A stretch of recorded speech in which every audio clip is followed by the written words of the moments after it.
klausykite, mano veidas nepatinis.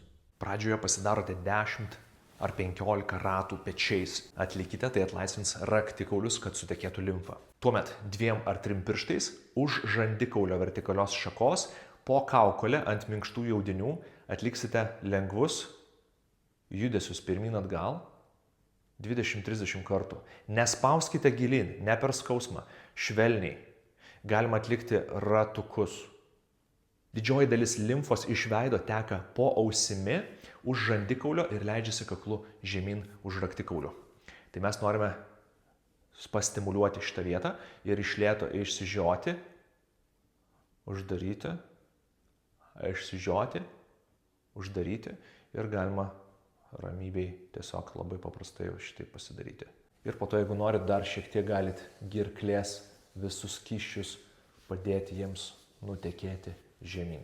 Veido patinimas matosi lengvai, tačiau viskas, kas yra ausies gilumoje, yra sunkiau pastebima.